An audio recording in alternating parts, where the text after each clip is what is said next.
Esmu Kristaps Svīķis, Maslacas vidusskolas ekonomikas un matemātikas skolotājs, un pie tam arī audzinu 6. klasi.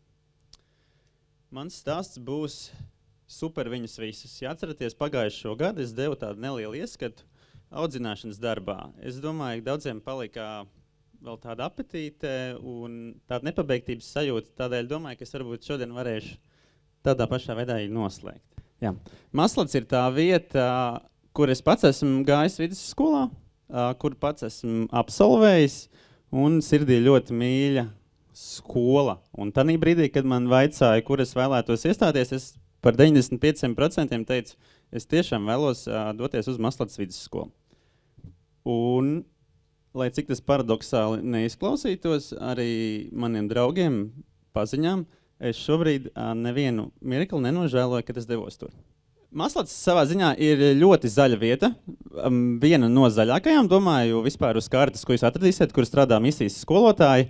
Un tanī brīdī, kad devos tur, man bija vairākas izvēles. Tiksim tā, pat ne izvēles, bet piedāvājumi. Man piedāvāja matemātiku, 6. 8. klasē ekonomiku, 8. ekonomiku vidusskolai un audzināšanu. Audzināšanas darbs bija uz jautājumu zīmes, bet, protams, ko tad jauni cilvēki nevar, viņi var visu. Un arī es piekrītu audzināšanas darbam. Domājot, ka, kas tad tur var būt? 5. klases skolēni, jauki, mīļi, aktīvi, pūkaini. Un tāda arī viņi ir savā būtībā. Un viņi ir vēl pūkaini, un viņi ir ļoti pūkaini. Taču tanī brīdī, kamēr ir emocijas, to ātri piekrīt, un tu pat nepadomā varbūt par to nastu. Es esmu ideāls cilvēks, kurš pasaka jā. Man piedāvāja arī pēc tam robotiku, es teicu jā. Man piedāvāja ZPD, es teicu jā. Iespējams vēl kaut kur daudz, kur teicu jā. Iespējamai misijai teicu jā.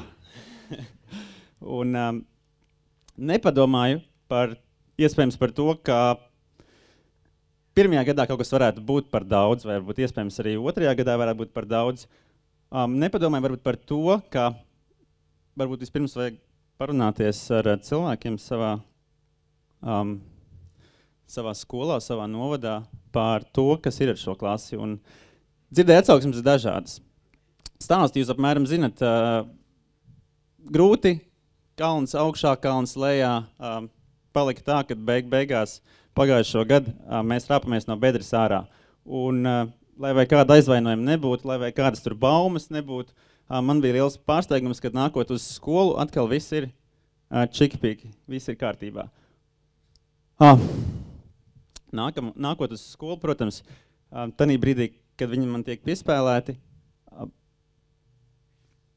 tādam vidējam mošķītim, ar ko ir jārēķinās. Viņam pie manis ir audzināšana, un viņam pie manis ir matemātika. Man liekas, perfekta kombinācija. Lai es šo te varētu visu uzturēt, protams, mēs sākumā radam pēc iespējas labāku iespaidu. Un mēs esam, varbūt es neesmu īsti tik līdzīgs šī gadījumā, bet mēs visi esam jauki un bērni ir priecīgi un tā tālāk. Protams, sākās oktobris, novembris, un viņos rodas izbrīns, kādēļ skolotāji sāk prasīt kaut kādas klasadības noteikumus, kādēļ pēkšņi ir prasības, un mīļais, dārgais skolotājs ir pazudis, un tad viņš pēkšņi sāk izskatīties apmēram šādi. Un tādā brīdī ir lūziens. Lūziens ir pamatīgs, un sākās savā ziņā sacelšanās. Un tu saproti, ka viņi nav aitiņas, iespējams, dažs labs ir vairāk uz šo pusi. Un ir vajadzīga palīdzība. Palīdzība pirmkārt mierinājums pašam par to, ko tu esi izvēlējies, ka tev atkāpšanās ceļš nav, ka tev ir jāuzņemās tas, ko tu esi iesācis. Palīdzība sakārtot savu galvu, palīdzība sakārtot savu ikdienu. Paldies misijai, paldies Ingai. Es neticēju, kā es teikšu šos vārdus. Es domāju par misiju kopumā, jo ir bijuši kalni un ir bijuši ielejas un ir bijuši gadījumi, kad man šķiet esmu no tā visu noguris, bet redzot cik ļoti tie cilvēki ir nākuši pretī, es nezinu. Tas ir tikpat kā Jēzus sūtība. Jūs tiešām esat Jēzus sūtņi. Kā jūs varat tik ilgi man izturēt, es brīnos. Jā. Bet tā lielākā palīdzība man nāca no vecākiem. Laimīgā kārtā mēs ar vecākiem tikāmies un novienojāmies par tām lietām, ko viņiem bērniem vajadzētu iedot, un ātri vien nonācām pie secinājuma, ka tās lietas ir galvenais, lai bērns ir zinātkārs, lai viņš ir draudzīgs, lai viņš ir atbildīgs, mērķtiecīgs, drošs un priecīgs. Priecīgs, protams, sako no tā, ja viņi ir draudzīgi, un droši viņi sako tādā brīdī, kad viņi vienkārši spēj droši izteikties, jeb kad klasē ir laba vide, kas ir atkal pakārtots draudzīgumam. Mērķtiecīgs, tas ir atsevišķi trenējams, ko mēs darījām pildot mērķu klādes, un atbildību trenējām tiekoties un pārunājot uzņemtos mērķus, organizējot un deleģējot klases pienākumus, kā jau audzināšanā tas ir pieņemts. Tagad mazliet par šīm divām pirmajām neizteiktajām. Galvenais uzsvars ir uz zinātkāri un uz zinātkāri un uz draudzīgumu. Jā. Par zinātkāri. Es joprojām esmu rakstījis savos pipos, un es arī esmu savās vadīt mācīšanās rubrikās uzsvērs, ka mans mērķis ir bērniem parādīt, jeb ļaut ieraudzīt dabas zinību, eksakto zinātņu skaistumu. Man ir šķītis, ka es spēšu šajos 2 gados viņiem ļaut ieraudzīt matemātikas dabiskumu, ļaut ieraudzīt arī kā matemātikas skolotājiem to, ka matemātika nav kaut kāds pieaugušo izdomājums, bet viņa notiek arī dabiski. Un varbūt iespaidojoties no kaut kā no savas bērnības, man pirmā lieta, ko es viņam vēlējos iedot, ir tīri redzēt, priecāties par zinātni. Un to vislabāk var darīt, darbojoties vai aizstādot viņus vienkārši uz dažādākiem zinātnes centriem. Piemēram, uz uz Tehnonas pagrabiem, Zino, ja viņi bija apbraukājuši un tā tālāk. Liels prieks bija, kad Kārlis Krāvis nāca pretim un piekrita arī darboties Maslacā. Priekš 6. kas vēl ķīmija, fizika nenodarbojas, viņam šā vai tā, mutītes paliek vaļā, un es domāju, viņam pozitīvi iesēžas šīs lietas kā ķīmija, fizika, nevis varbūt, kā minēja, no vecākā brāļa ir tāds lielais bubulis, ka tas ir kaut kas šausmīgs. Noteikti par labu nāca tas, kad mēs skatījāmies, ja palika laiks, video par melniem caurumiem, vai arī, ja mums bija gada beigās, kā jau tas ir video lekcijas vai video, es nezinu, kā tas saka, popūrijas, kad vairs stundu nav un atzīmes ir izlikts.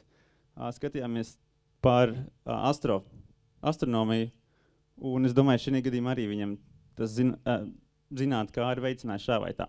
Bet tas tik daudz vienkārši par papildus darbu, par to, kas notika blakus mācību darbam. Mācību darbā galvenais bija viņiem ļaut trenēties, darboties pašiem ar rokām. Es joprojām uzskatu, ka tie, kuriem nav īsti droši, kuriem nav īsti tāds, nepadodas matemātika, viņi nav bērnībā izspēlējušies. Līdz ar to arī viņiem matemātikā ļāvām, ja kaut kas nav skaidrs, darboties, griezt paralēlskaitļus, griezt kubus ārā, laukumus pašiem likt kopā un tā tālāk. Līdzīgā veidā arī ar daļām un visiem šiem te. Galvenais, lai viņiem tas šķiet dabiski, nevis kā kāda pieaugušā pienesums. Tāpatās es varu šeit teikt liels paldies maniem kolēģiem, kuri ir bijuši aktīvi dalījušies ar labām idejām un spēlēm. Spēle viens ir no galvenajiem elementiem jaunu cilvēku, man liekas, aizrautībā. Kad šis paliek par spēli, lietas ir daudz veiklāk.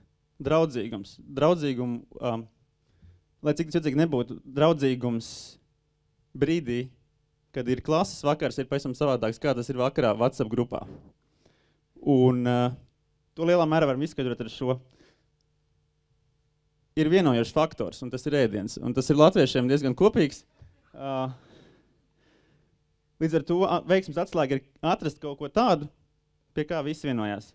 kas ir kopīgs. Ātri vien sapratu, ka visiem patīk pārkāpt noteikumus, jeb piebrist, piemēram, zābakus. Līdz ar to mēs kādas 4 reizes gājām dažādos pārgājienos, brīdām pa upītēm, maziņām maršrutiem, kas bērniem patīk pat labāk nekā ekskursijas uz lielpilsētu.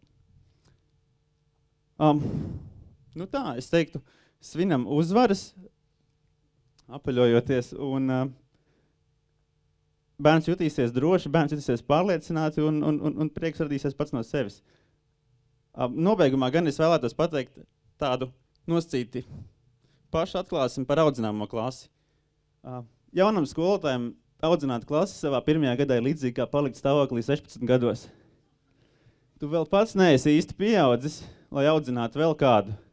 Tāpat laikā tam bērnam pieķeroties reti, kurš teiks, ka vēlētos, ka tas tā nebūtu noticis. Un man 2 gadi, iespējams, es nevaru apkopot īsāk gandarījumu, kā to var izdarījusi viena skolēna mamma, kas nesen pirms dažām dienām vienkārši atsūtīja Facebookā sarakstē diezgan tādu spēcīgu frāzi. Paldies jums, Kristap, par visu to labo, ko esat devis manam dēlam, man aizpratnē esat lielisks skolotājs, kur dēļ es kā vecāks esmu ar mieru iet ugunī. Vēlreiz paldies. Tā kā šis attaisno visu, super viņas visus.